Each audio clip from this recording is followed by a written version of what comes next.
Bonjour et bienvenue dans cette petite capsule portant sur le concept de plaque tectonique. Donc, je vous réfère à vos feuilles de notes à la page 119. On va démarrer comme à l'habitude avec une petite définition. Donc, c'est quoi ça, une plaque tectonique? Eh bien, si je vous réfère à une autre capsule, on avait parlé déjà de la lithosphère, hein, l'espèce de croûte terrestre incluant une partie du manteau. Donc, si on prend la planète Terre, on enlève tous les océans, on enlève toute l'eau, puis on va voir une espèce de caillou, hein, mais le caillou, on peut peut-être le voir comme un œuf, mais un œuf tout craquelé. Et tous les morceaux, en fait, c'est ça, les plaques tectoniques. C'est comme des morceaux de casse-tête. Il faut voir la planète, un peu comme à l'image de ce que vous voyez actuellement, hein.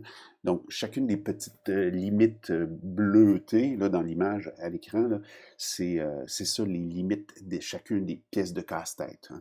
Il y en a une quinzaine sur la planète Terre là, de gros morceaux de casse-tête. Il y en a un peu plus au total, là.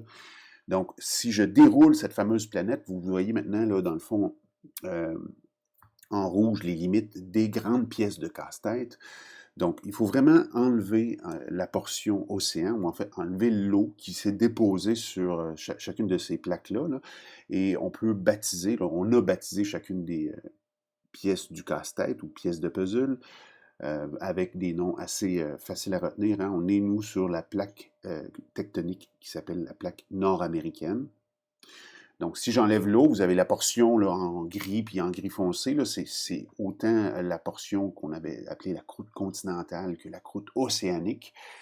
Donc, rappelez-vous, hein, parce que si on regarde dans le centre de la planète Terre, hein, il y a beaucoup, beaucoup de pression, il y a beaucoup de roches, donc c'est très, très, très chaud tout ça. Donc, si je prends une petite pointe, puis là, on va s'intéresser, là, si on part du noyau, on revient à la croûte, mais on va s'intéresser juste à la croûte en surface. Donc, la croûte, je vous agrandis ça, on a un océan dans le milieu, donc la croûte, on se rappelle, elle passe en dessous de l'océan, et c'est quand que ça passe en dessous de l'océan, justement, qu'on appelle ça la croûte océanique.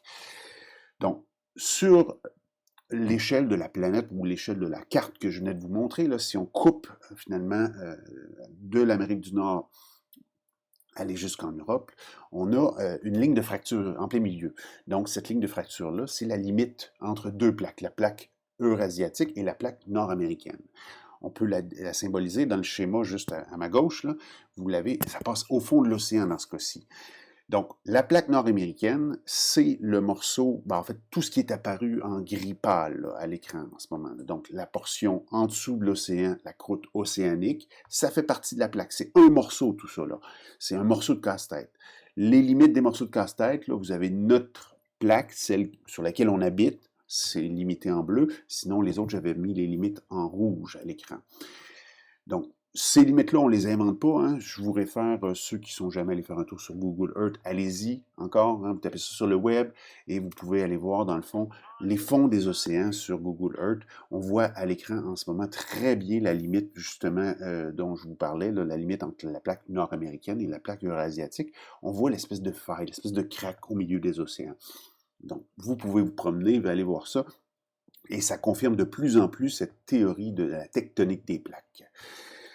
On a sondé l'ensemble des océans, pas dans le détail, hein, on en connaît très très peu, là, mais on voit justement ces fameuses limites-là là, sur l'image que vous voyez à l'écran. Chacune des plaques se déplace. Elle se déplace très très très lentement. Là, vous avez une espèce de planisphère déroulée. Là.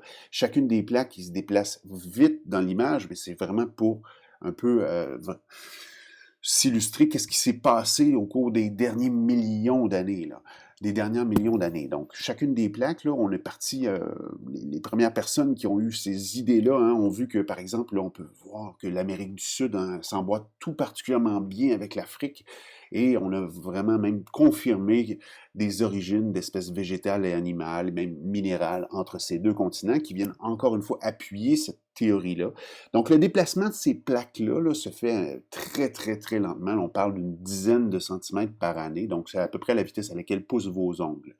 Ça se déplace, mais très, très lentement. Même au bout de millions d'années, là, ça commence à paraître. Hein. On se retrouve avec un gros continent qui s'est séparé, qui s'est disloqué en plusieurs petits, ceux qu'on connaît aujourd'hui.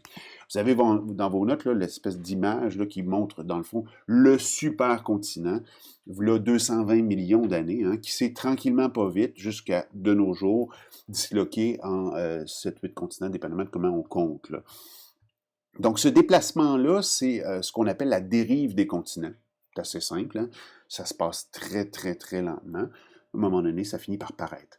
Vous pouvez noter que le supercontinent, le méga-continent de départ, là, on l'avait appelé, on l'a baptisé la Pangée. C'est un terme qui va être utilisé souvent dans votre étude de la planète Terre.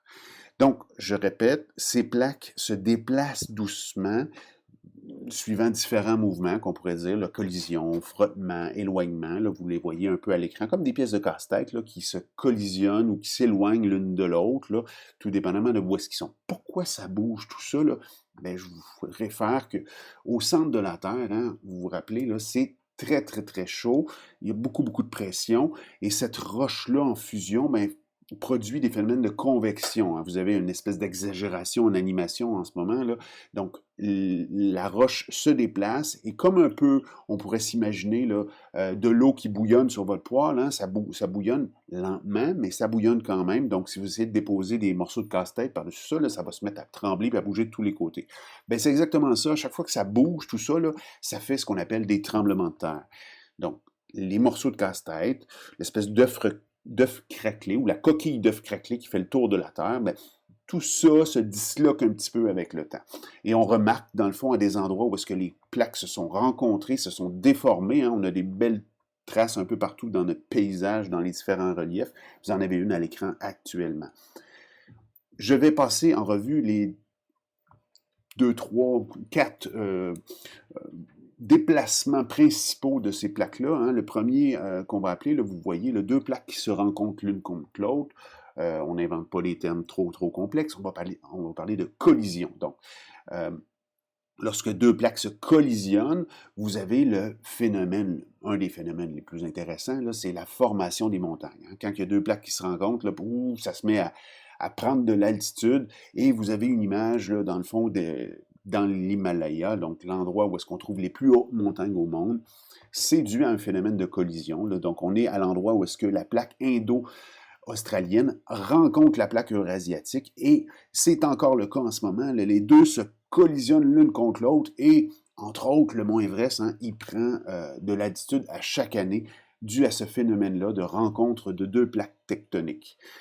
On a le phénomène opposé. Donc, si à un endroit sur Terre, il y a deux plaques qui se rencontrent, forcément, il y a un autre endroit où est-ce qu'il y a deux plaques qui s'éloignent. Il y a le phénomène d'éloignement, de toute évidence. Qu'est-ce que ça crée? Ça crée une faille, ça crée une espèce de fissure entre les deux. Vous en avez une à l'écran, donc c'est une image prise en Islande. Donc, en plein milieu de l'océan Atlantique du nord au sud, là on est dans l'Atlantique Nord là, avec l'Islande, on a le phénomène d'éloignement justement. Les deux plaques s'éloignent et il y a une fissure qui se crée. Mais bien entendu, là, c'est pas une fissure pour voir le centre de la Terre, là. C'est rempli par du magma qui remonte. Là. Vous avez un schéma en ce moment pour un peu illustrer ces phénomènes-là. Donc, lorsque deux plaques se collisionnent, on a éventuellement, souvent le principal phénomène, c'est la création de montagnes. Lorsque deux plaques s'éloignent, on parle vraiment de la formation d'une dorsale océanique. Et ça, c'est parce que le magma, parce que ça crée un espace, hein, veut ressortir. Et lorsqu'on est sous l'océan, parce que typiquement, là, c'est ce qui se produit au centre ou au milieu de l'océan Atlantique tout le long, on a le phénomène de l'éloignement de deux plaques. Parfois, on a un autre phénomène qui se produit lorsque une des plaques, qui, dépendamment de la densité, est beaucoup plus lourde que l'autre, ben, va, au lieu de collisionner, en fait, va passer, dans le fond, en dessous de l'autre plaque. Et ce phénomène-là, on va noter son nom, ça s'appelle la subduction. Et c'est ce qui se produit, entre autres, sur le pourtour de l'océan Pacifique, hein, et c'est propice à l'apparition de volcans. On va en parler dans une autre capsule. Donc, dans vos notes, on peut noter les 4 principales collisions ou en fait interactions entre plaques tectoniques sur la planète Terre qui vont être à l'origine de beaucoup des reliefs, pratiquement tous les reliefs qu'on connaît. Là. Donc, premier phénomène, deux plaques se rencontrent, une collision.